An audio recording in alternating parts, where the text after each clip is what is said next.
Okay, welcome back everybody. Are you ready for some more stats and probs problems? I hope you are, because today, things are getting even more exciting. Today, we are now going to go to probability distribution table. Diba, remember last time when I mentioned about probability distribution table, anong ibig sabihin ng probability distribution? A probability distribution talks about the probabilistic outcomes in a frequency distribution table, such that we have the random variable which represents the letter, and then represent the value which is your satisfaction. And then at the same time, we're also going to make a histogram to show the proof of your probability distribution table. Alright? So, kailangan namin gawin to. Are you ready? If you're ready, then let's start. So, now let's go to the equation. So, diba remember in number 1, it says here, Joyce rolled a pair of die. Diba remember, ganito yung criteria. So, diba remember, you roll two dice. Ganito kasi yung mangyayari. Ito ba yung pair ng die? So, diba remember, you can roll the die, and then once the die has been rolled, we let it lie down to see what outcome can you get. Okay? So, it says here, let the random variable j represent the number of dots that appear in a roll. So, diba remember, ito yung mga die. Diba remember, the die consists of 6 numbers. There's 1, 2, 3, 4, 5, and 6. Diba? 6 faces. Diba? So, therefore, we can have the number, the summation of numbers. Like 2 1s, 1 1, 1 2, 1 3, 1 4, 1 5, and 1 6. Because we know when you roll 2 dice, we're supposed to get 36 outcomes. Diba? Kasi nga, diba remember, this one, if you just roll 1 die, you will just get 6 outcomes. Pero, when you roll 2 dice together, there will be 36 outcomes. Because if I remember, there's 1, 1, 1, 2, 1, 3, 1, 4, 1, 6. Then we go to number 2. 2, 1, 2, 2, 2, 3, 2, 4, 2, 5, and 2, 6. So that's 12. And then 3, of course, you'll have 18. 4, you will have 24. 5, 30, tapos 6 makes 36. So tama, altogether that makes 36 different outcomes. Because 6 times 6 equals 36. So you roll 1 die and that gives you 6 outcomes. Then you roll another die because it's end times another 6 to make it 36. So therefore, all in all, you will have 36 different possible outcomes. And then it says here, let the random variable j represent the number of dots that appear in a roll. So let me show you how to do the formula. Upon going to Microsoft Excel, diba remember this how it goes, diba? So we compose the probability distribution table. So therefore, we have the numbers 2, 1, 2, and up to 12. Kasi diba remember, the summation can be up to 12. Of course, 1 and 1 can be all by itself. So we have to remove the 1. So we just start from 2, and then 3. Para mas mabilis, we get these numbers together, and then we drag it. 4, 5, 6, all the way up to number 12. Tama? So that is your random variable x. The random variable x talks about the number of dots that appear in the roll. And then, di ba remember sabi ko dito, the one that I put down there is the probability. Di ba remember ano yung rule namin kapag probability distribution table? The summation of all the probabilities must be equivalent to 1. Let me show you how it's meant to be done. First, let's write down all the sample spaces of the die. So di ba remember we have 1, 2, 3, and actually to make it faster, we can just do this, then drag it down. Okay? And then we have 1, 2, just get this thing here, and then drag it all the way up to the number 6. Yan. And then we do sum of this guy, lock in.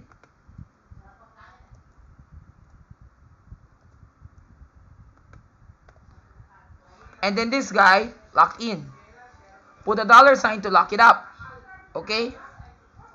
Para to lock in. And you are supposed to get this answer. Then drag it there so that you don't have to type the same formula. Ay, wait, that's wrong. Ay, wait, kasi nga I shouldn't have locked this one.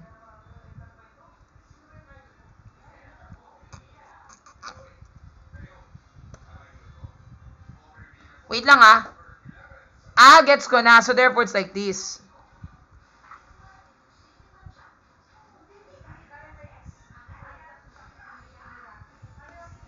I think I have to make this not locked. Hindi pwede ko mag-lock to. Kasi kung mag-lock ako yan, yung nga, it will just give me the same answer. So, dapat the rest should not be locked. So, dapat should be this one, and then multiply everything. So, tama.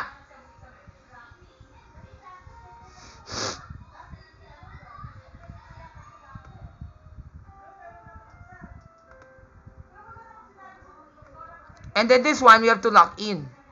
Yan. Then, add it there.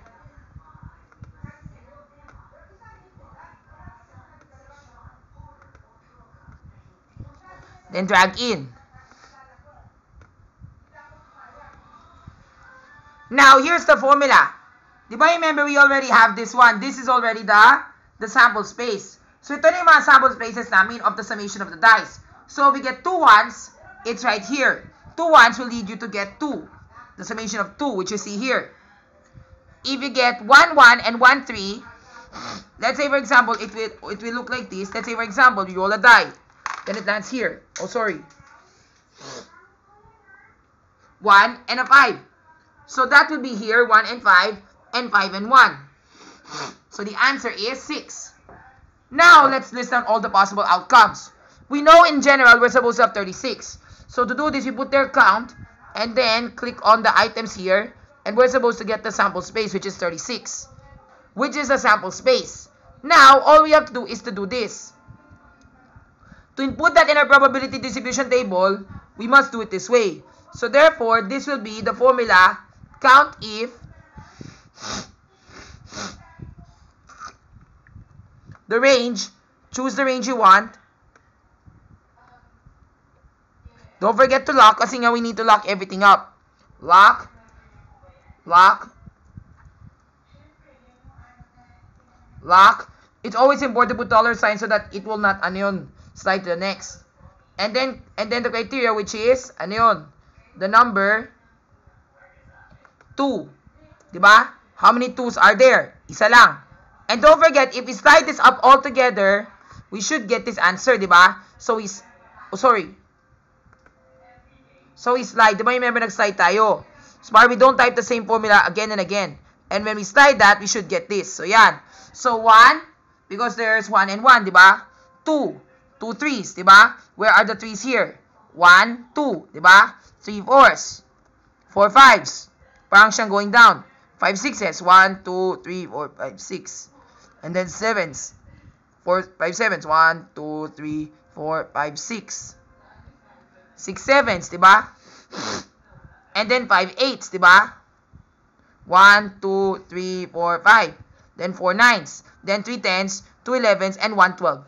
So, tama. Altogether, we're supposed to have 36 outcomes. And then, right after that, we do count if, and then divided by the total number of spaces, which is 36. So, with that, we should get this outcome. So, kailangan namin lahat ay divided by 36. Kailangan lahat na yan divide namin by 36 so we can get the answer. Okay?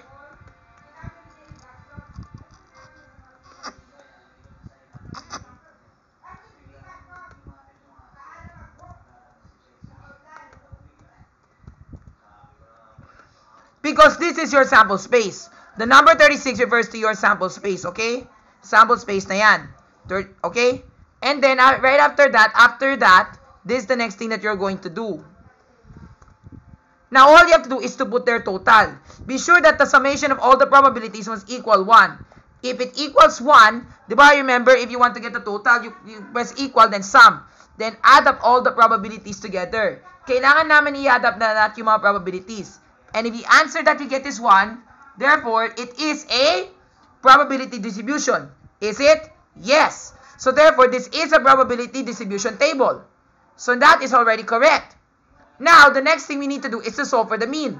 How do we solve for the mean? To solve for the mean, remember, it's always the variable x, the random variable times the corresponding probability. And then sum everything up to get the mean. So, ganito yung mangyayari. So, remember, press equal, and then this one times this one, and then you get this answer here. That's why I'm letting you do it in Microsoft Excel para mas mabilis. And then you just slide it na lang para you won't do the same procedure over and over again. And then from there,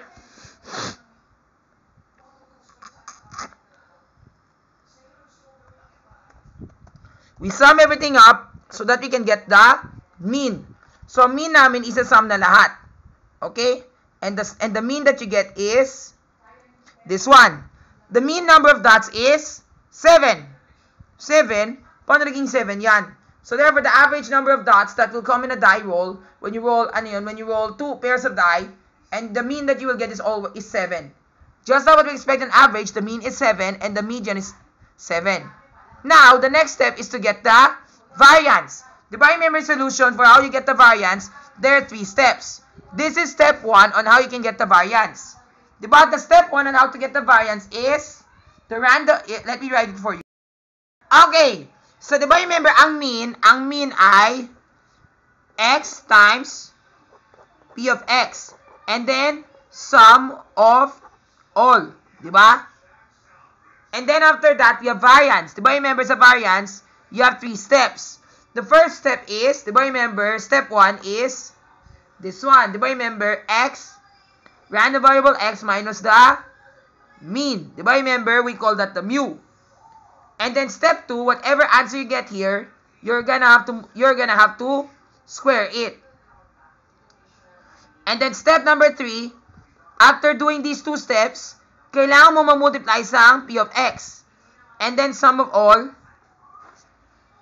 to get the variance. Okay? So let's work it out step by step. So diba remember what's my first step? Ang sabi ko dito sa first step ay x minus the mu. So number 2 is your x, pero what's the mu? The mu is the one we got earlier, which is 7. Kailangan namin ng-lock. Kasi nga diba remember, kung mag-lock tayo, it's going to be a lock cell. Ayan. So just like that. Then we get negative 5. And then from there, we multiply that all, we get that all together. Up to 12, diba? So that should be your answer. Now, variance step B. Whatever answer you get here, diba remember that's x, this is x minus the mu, diba? Step number 1. Now, for step number 2, you're gonna have to square it. So doing this, it will lead you to this answer. Then from there, you drag it so that para patuloy na. You don't need to work it out the formula, type the formula, or plug in the formula manually. And then the third step is you have to multiply that by the corresponding probability, which is right here. Diba nakita mo to probability? So you're gonna have to multiply that together. And you're gonna have to get this answer. Then from there, you drag it up together up to here. From there, isum na namin. Diba remember, it says there, summation of all the probability of all the, the variances from step 3, diba? And what do you get as the variance? There is your variance. The variance is 5.833. And last but not least, the standard deviation. Ang standard deviation ay mabilis lang. Diba remember, sabi ko sa inyo, sa pagkukuha ng standard deviation, standard deviation is equivalent to the square root of your variance. Diba remember, you already have the variance. So, you have to take the square root of the variance and that's it. Mabilis lang yun. So, just take the square root, SQRT, of your variance and then, yun na yun. That's your answer. So, therefore, the standard deviation is 2.415229. So, yun lang. And then, right after that, you're also going to compose a histogram. So, when you compose the histogram, you're going to compose a histogram of the probabilities. So, ganito yung mangyayari. So, you get this one, and then from there, highlight the rest of the chart. And then, all you have to do is insert and then chart. So, you're gonna have to insert a chart that looks like this. More like a histogram. Just like that.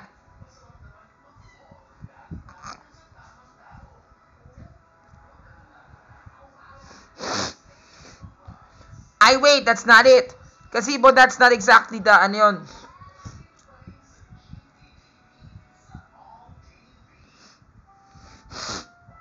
Or maybe that's a different chart. So, baka manimots like this. Ay, wait, that's a bit wrong. Never mind, I'll fix that muna. Later na lang, I'll show you the histogram. For now, I will just show you na lang how to do the graph. Next time na lang yung histogram, okay? So, that's item number 1. Later, I'll show you the histogram. Next, let's go now to item number 2. Diba remember sa item number 2, this is item 4-2. So, it says here, Mr. Ramon Ching has a passbook that records all of his bank transactions he has done for the year. Let the random variable R represent the amount of money he withdrew from the bank. So yan, di ba remember ito? You see the chart here. The chart that you see depicted there represents all the the number of days times when he has gone to the bank and withdrawn that money. So on the top part it says the amount of money that he has withdrawn. And then on the bottom it talks about the frequency, how many times does he do that. And then it says here, let the random variable R represent the amount of money that he has withdrawn from the bank. Like for example, diba remember ganito yun. So ganito kasi yun. So going back to your Excel, ganito yun. So so we will type there bank transaction of Mr. Ramon Ching. Okay? So now we put there the list of possible use, diba? So yan, the list of amount of money.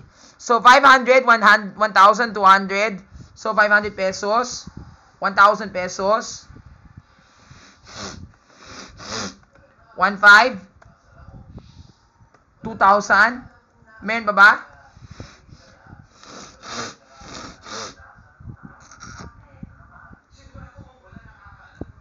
4,000, 8,000, and 10,000. Yan. Okay? Now, all we have to do is, and then from there we put there, total. Okay? Now, here's what we're gonna do.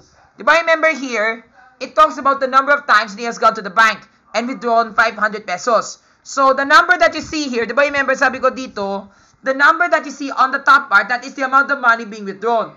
And then the number on the bottom represents the frequency. How much is the How much is the How many times did he withdraw that amount? Let's say for example within the month. Diba remember, let's say for example within this week. So you go to the bank for 5 days. So on Monday you withdraw 100 pesos. On Tuesday you need to withdraw 200 pesos. On Wednesday you withdraw 300 pesos. On Thursday 400 pesos. And then on Friday 500 pesos. So therefore, how many times did you withdraw 100 pesos? Isa lang. That's Monday. How many days have you withdrawn 200 pesos? Isa lang. Even Wednesday, Thursday, and Friday din. Even Thursday, 300, 400, 500 din. Now, let's say what if, di ba remember yung Monday ay naging 200 pesos. Ilang beses ka nag-withdraw ng 200 pesos? Isa lang. Dalawa. Di ba? And then the rest are just one. So, yan. So, that frequency here tells how many times did Mr. Ramon Ching withdraw that amount. Like, for example, he withdraw 500 pesos 5 times within a month. So, he put there 5. Okay? That is the frequency. Okay? So, we put there frequency. And then this one, the probability. So, this is 5, 16, 13, 2,045,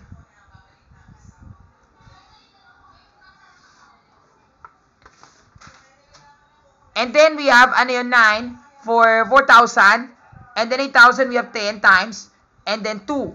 Now we need to sum this up so that we will know exactly how many times has Mr. Ramon Ching go to the bank to withdraw his money. Okay? So now what answer did we get? The answer that we get is 100 times. So altogether that's already 100. Now, this is what we're gonna do. To make the probability, it's just very easy.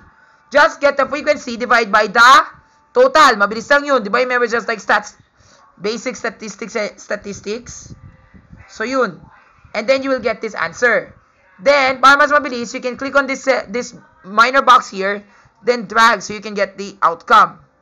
Diba? So yun. And then, all the probabilities must add up to 1. If the probabilities in the probability distribution table does not add up to 1, therefore, there might be something wrong. Pero does it add up to 1? Yes, it does. So therefore, that is correct. Now, if we're done with this criteria, let's move on to the next. The next step is to solve for the mean. Diba remember ang mean? Remember what's the formula for the mean? It's always, look at this. The random variable x times the probability of x. So ganito yun.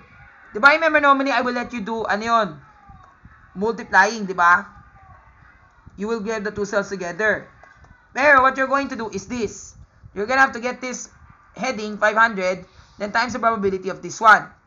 And then all you have to do is to drag it up all together para patuloy na. Then sum of everything to get your mean. So yan, di ba? See if I'm doing it correctly.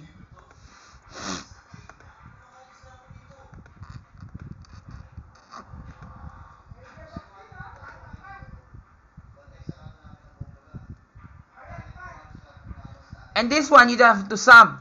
Sum everything up, all the numbers that you get, so that you can get your mean. So let's sum up to see what is the mean of the amount of money being withdrawn. And that is supposed to be 2,640. So that is your mean. Yun ang mean. Right after there, now we're gonna have to solve for the variance. Diba? Remember when we say variance, variance is there are 3 steps in variance. So let's see if we still remember the steps. Okay, looking back at our código. Diba remember, ang first step ay x minus the mean. Nasaan yung mean? Diba remember the mean is right over there? So we have to do the random variable x, which is 500, minus the mean. Nasaan yung mean namin dito sa list?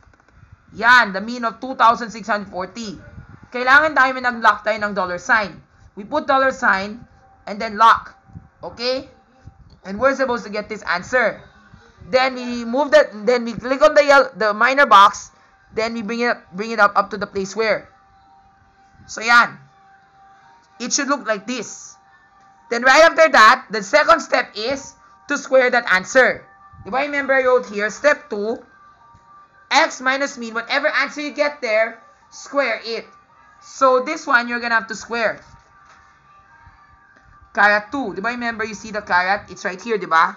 So 6. Pero you have to press the shift dahil we don't want it to pindot 6. So yan. And this should be the answer.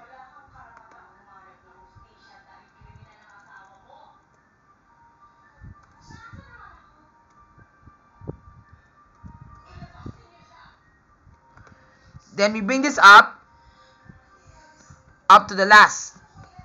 Yan, diba? And then from there, what's step number 3? Step number 3 is multiply it with the whatever answer you get after squaring your x minus mu. You have to multiply that with the corresponding probability and then sum it up all together. So ganito kasi yun. Then asterisk, don't forget to press shift, then find the probability. Yan, di ba? And then all you have to do is to press enter. Then you see this little box here that you see right over here. Kailangan ka mag-highlight ng ito and then drag all the way up to the end. So it should be like this. And then from there, after that, you sum everything up so that you can get the variance, di ba? Para makuha mo si variance, yun na yung gagawin mo. And the variance is 5,135,400. Wow, that's very big, ah. That's a very, very, very, very, very large variance that we expected. Kaya nga, I just do not know why. Wait, am I doing the solution properly? And then right after that, we take the square root of your variance to get the standard deviation. And your standard deviation is 2,266. Wow! I don't think there's a standard deviation like that. But never mind, I just kind of made that up. Okay? Next problem. So the next item is in item number 4-3. Here's the next problem, okay? Let's go!